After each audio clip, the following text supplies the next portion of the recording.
Dans les comics, les dessins animés, les films, les jouets pour enfants, les jeux vidéo, bref, Spider-Man, il est absolument partout. Il a su traverser des générations. Que tu le demandes à ta mère, ta grand-mère, ton arrière-grand-mère, voire même ton chien, ils sauront tous te répondre qui est Spider-Man. Et pourtant, malgré la fame et la gloire qu'il a aujourd'hui, il y a 60 ans auparavant, il a failli ne même pas voir le jour. Et si je peux te raconter l'histoire de Spider-Man et de sa création, c'est principalement grâce à un mec, un gars qui a su porter ses couilles dans les années 60 pour nous pondre cette masterclass.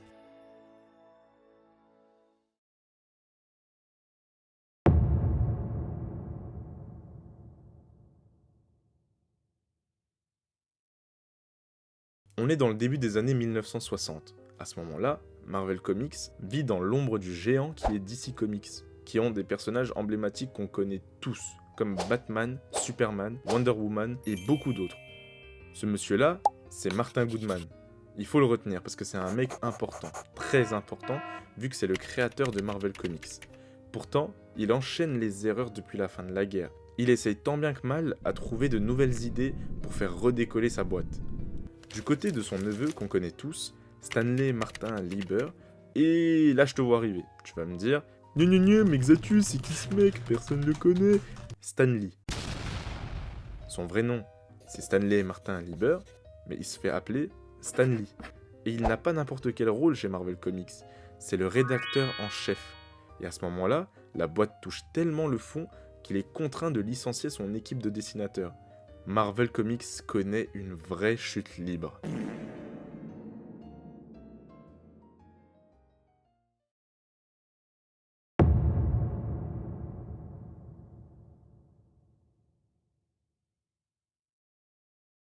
Il y a une histoire qui raconte une partie de golf entre Martin Goodman et Jack Leibowitz, le créateur de chez DC Comics. Ce mec-là aurait confié à Goodman sa toute dernière idée, celle de réunir les super-héros les plus populaires de chez DC Comics dans un seul et unique but. Créer une équipe légendaire qui affronterait les plus grands méchants de leur univers.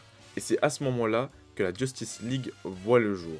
Après sa sortie, il connaît un véritable succès. C'est tellement un énorme carton, carrément les super-héros reviennent sur le devant de la scène, à une époque où ils s'étaient presque éteints. Et ça, c'est la goutte de trop pour Marvel. Ça leur met un véritable RKO dans la gueule. Mais Goodman, il a une petite idée en tête à ce moment-là. Il va trouver un truc tellement original qu'il va apporter un énorme vent de fraîcheur dans le monde des comics. C'est totalement faux. Goodman, il va pas chercher plus loin que ça. Il se dit juste, si ça marche pour eux, ça va marcher pour nous. Alors il va aller voir son neveu Stanley et lui dire, tu me voles cette idée, tu vas me créer une équipe de super-héros avec nos héros les plus populaires pour pouvoir les relancer. Le truc, c'est que Stanley, il avait déjà tenté de faire revivre des super-héros avant, mais ça n'avait pas marché. Donc à ce moment-là, il est absolument pas confiant à l'idée de devoir recommencer. Du coup, Marvel continue à couler.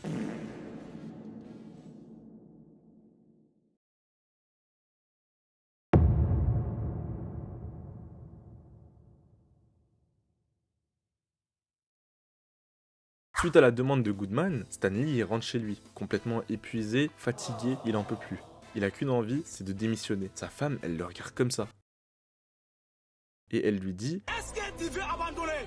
Elle qui est une femme capable, elle va l'encourager. Elle va lui dire de ne pas lâcher, qu'il était tellement bien parti, c'est son rêve, son principal objectif dans la vie qu'il est sur le point de foutre en l'air. Alors elle lui dit, poursuis, impose tes propres idées, ta manière de faire. Après tout, Marvel Comics avait déjà touché le fond. Qu'est-ce qu'ils allaient le faire? Le virer? Et tout ça, ça fait réfléchir Stanley. Ça le remet en marche. Là, ça y est, il va commencer à gamberger.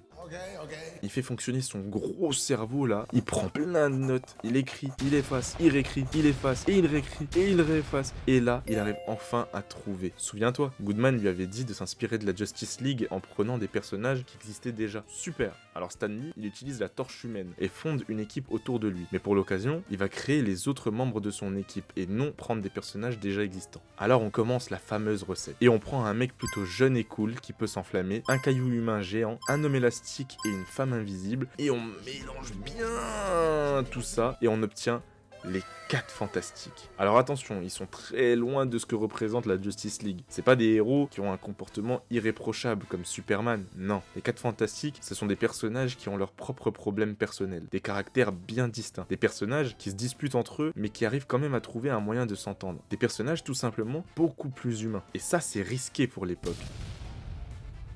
Mais contre toute attente, c'est justement grâce à ça que les 4 Fantastiques a été un véritable succès. Les lecteurs, ils arrivent à s'identifier aux personnages, à faire un lien entre leur vie perso et la vie que mènent leurs héros préférés. Et c'est ça, la petite touche signée Stan Lee. C'est sur cette idée-là que Marvel Comics va continuer à se baser pour revenir au sommet.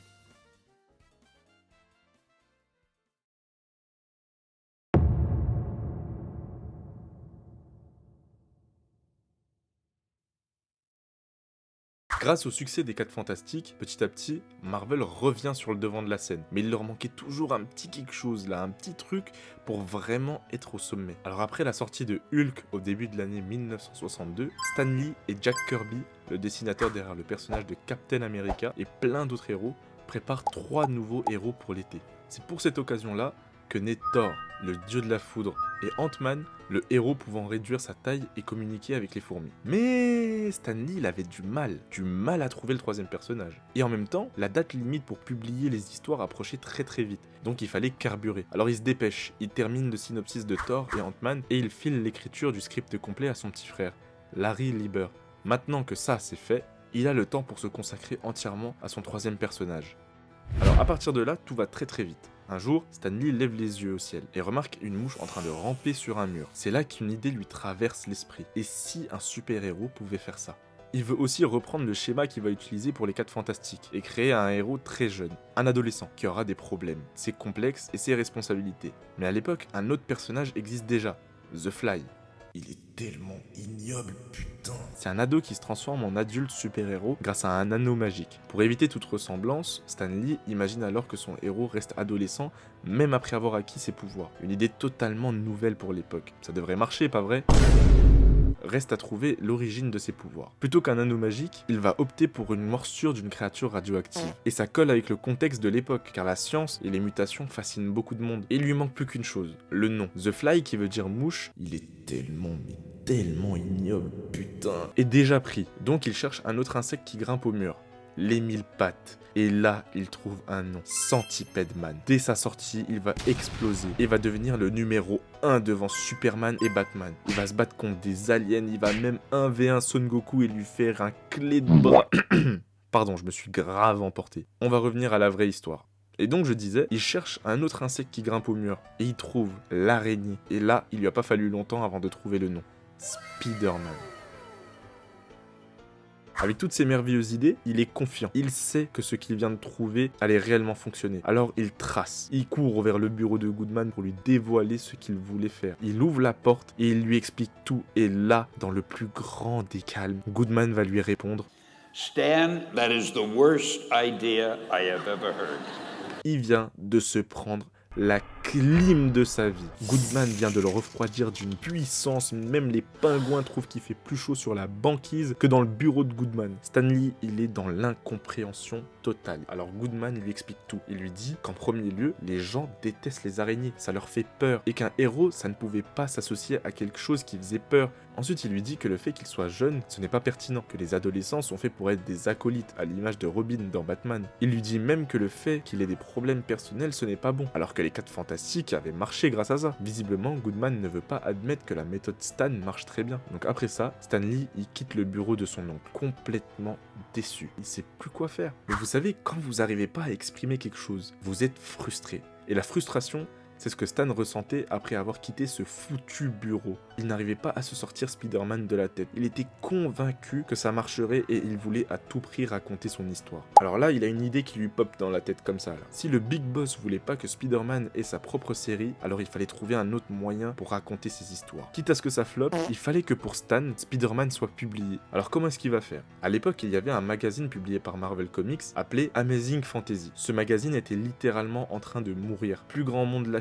alors notre petit Stan, il se dit foutu pour foutu, je vais glisser la première histoire de Spider-Man là-dedans. Maintenant qu'il sait où est-ce qu'il va publier son histoire, faut qu'il commence à la créer. Alors il s'associe avec un autre dessinateur, Steve Ditko. Il avait un style de dessin qui montrait ses personnages d'une manière plus maigre, moins musclée, avec des complexes qui ressortent, des personnages moins parfaits, mais d'un autre côté, beaucoup plus humains, auxquels on pouvait facilement s'identifier. Contrairement au style de Jack Kirby, qui montrait des montagnes de muscles et des corps parfaits, et ça n'intéresse plus Stan Lee.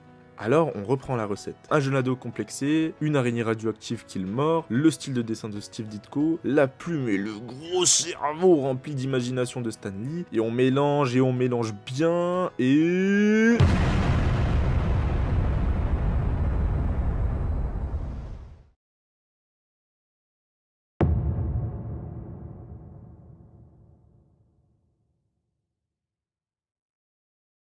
« 5 juin 1962. Amazing Fantasy Volume 15 sort. Et contre toute attente, c'est un carton absolu. Les gens achètent le numéro en masse. Tout le monde adore Spider-Man. Son histoire plaît et le peuple a bien mangé. Et ils en veulent encore. Et avec tout ce bruit, on arrive quand même à distinguer un son. Et oui, c'est le son des godasses de Goodman qui racle le parquet de chez Marvel Comics parce qu'il fonce voir Stan Lee pour lui dire « Stan, you remember that character we both loved so much, Spider-Man? Let's do him as a series. » C'est le plus gros retournement de veste de tous les temps, c'est bon? On dit même que Kevin Durant a pris des notes sur Goodman quand il a bougé de Oklahoma pour aller chez les Warriors. Mais bref, tout ça, c'est que des mythes. Mais moi, je vais vous raconter une vraie histoire. Celle qui se trouve dans le 15e volume d'Amazing Fantasy, où on y voit un jeune Peter Parker harcelé, portant des grosses lunettes rondes, une coiffure d'intello et une cravate. À l'époque, beaucoup de jeunes pouvaient se reconnaître en lui, parce que le harcèlement scolaire était rarement pris au sérieux, voire même totalement ignoré. Dans cette première histoire, Parker n'a pas beaucoup d'amis. Il n'a que son oncle Ben et sa tante May. Et un jour, il se fait mordre par une araignée radioactive. Et après la morsure, il reçoit des pouvoirs. Celle de pouvoir grimper au mur et d'avoir une force surhumaine. Pour les toiles, il va créer lui-même un appareil qu'il va accrocher sur ses bras pour pouvoir les tisser.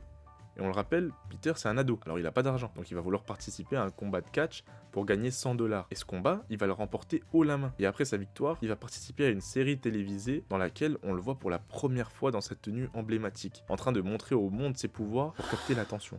Une fois que l'émission se termine, il va croiser un criminel qui prend la fuite dans les couloirs du studio, mais il décide de pas intervenir. Il dit que c'est pas son boulot, que tout ce qui lui intéresse, c'est d'être le numéro 1 et de pouvoir le montrer au monde. Les jours passent, et un soir, il rentre chez lui, et il découvre qu'un cambrioleur a assassiné son oncle Ben. Malheureusement, il était une des seules personnes à toujours avoir été gentil avec lui, et ça le rend super triste, mais en même temps très en colère. Alors il se met à traquer son meurtrier dans toute la ville, et quand il le trouve, il réalise que ce malfrat, c'est le même que celui qu'il a laissé filer quelques jours avant, dans les studios de l'émission. Rongé par la culpabilité, il comprend que ses choix ont des conséquences, que ses pouvoirs sont un don, qu'il doit s'en servir afin de faire le bien et non le mal.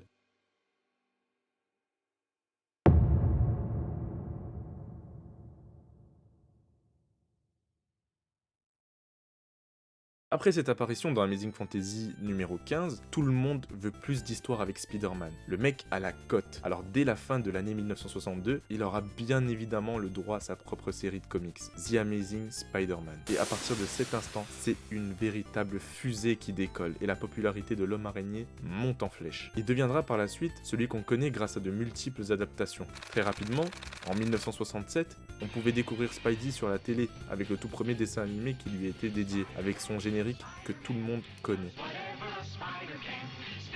10 ans plus tard, en 1977, on a la première série en live action avec Nicolas Hammond en tant que Peter Parker. Bon, même si les effets spéciaux sont à des années-lumière de ce qu'on a aujourd'hui, c'est une première pour notre araignée. En 1982, c'est le premier jeu Spider-Man qui sort sur l'Atari 2600. Et le concept du jeu est simple, escalader un immeuble tout en désamorçant les bombes posées par le bouffon vert. En 1994, on a la série culte des années 90, Spider-Man, The Animated Series, et attention, à partir de là, va falloir s'accrocher parce que ça va aller très très vite. Dans les années 2000, Spider-Man sort sur la PS1, et surtout, on a la trilogie de Sam Raimi, avec Tobey Maguire en tant que Peter Parker, la trilogie qui a bercé mon enfance et qui m'a fait découvrir ce personnage qui est aujourd'hui mon super-héros préféré, et je suis sûr que je suis pas le seul. En 2008, Marvel lance le MCU, Marvel Cinematic Universe, dans lequel est regroupé plusieurs héros de la licence phare, mais sans Spider-Man, car il appartient toujours à Sony Pictures. En 2010, c'est le jeu Spider-Man Shattered Dimension qui sort sur les plateformes comme la PS3 ou la Xbox 360. Ce jeu montre même au public qui ne s'intéresse pas plus profondément aux comics la présence d'un multivers. En 2012 et en 2014, c'est Amazing Spider-Man 1 et Amazing Spider-Man 2 qui sortaient. L'acteur Andrew Garfield a su parfaitement représenter ce qu'était Spider-Man et est pour moi la meilleure adaptation de super-héros dans un film. Après, ça c'est un autre débat.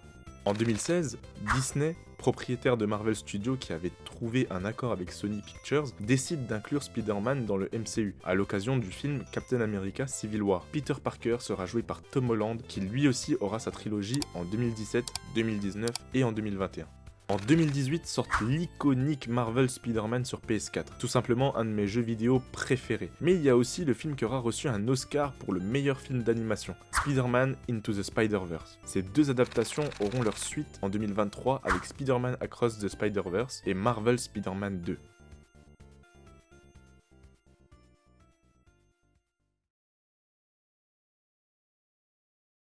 La liste est longue. Super longue. Pourtant, il y a encore beaucoup d'adaptations qui sont pas sorties, mais qui sont prévues. Alors on peut se demander pourquoi ça marche autant. Pourquoi tout le monde en raffole comme ça. C'est qui ce mec? Pourquoi même ma grand-mère sait qui c'est? C'est parce que Spider-Man, ce n'est pas juste un super-héros qu'on admire à l'écran ou qu'on incarne dans un jeu vidéo. Spider-Man, c'est Peter Parker. Et Peter Parker, c'est toi. C'est moi. C'est chacun de nous, avec nos problèmes, nos blessures, nos doutes, nos épreuves dans la vie, les difficultés que nous rencontrons et qui nous amèneront devant des choix. Des choix qui s'offriront à nous, mais au fond, c'est à nous seuls qu'incombe la responsabilité de faire celui qui est juste. Ne baisse jamais les yeux devant le mur qui se dresse devant toi. Ne laisse jamais quelqu'un te dire que tes plus grands rêves sont absurdes. Car au final, tu auras raison d'y avoir cru quand tu y seras. Porter le masque, ce n'est pas devenir un héros, c'est accepter d'être humain. C'est vrai, Spider-Man, il nous a souvent tendu un miroir, il nous a donné du réconfort, nous a montré que nous étions pas seuls, que nous avions le droit d'avoir nos faiblesses et qu'on ne peut pas toujours cacher qui nous sommes réellement. Qu'on pouvait se perdre sur notre route, mais que même les héros ont leurs moments de doute. Mais n'oublions pas que nous aussi, nous avons influencé Spider-Man. Stan Lee ne recherchait pas un héros parfait, non, loin de là. Il recherchait avant tout quelqu'un d'humain. Parce qu'au fond, chacun de nous détient un certain pouvoir, le pouvoir de faire des choix, d'agir, d'influencer ceux qui nous entourent. Et peu importe le choix, aussi simple qu'il puisse paraître, viendra toujours avec sa part de responsabilité. Et donc, si tu devais retenir une seule chose de cette histoire, je pourrais te la résumer en seulement une phrase. With great power comes great responsibility. Merci d'avoir regardé la vidéo. Si elle t'a plu, n'hésite pas à t'abonner à la chaîne et de laisser un petit pouce bleu.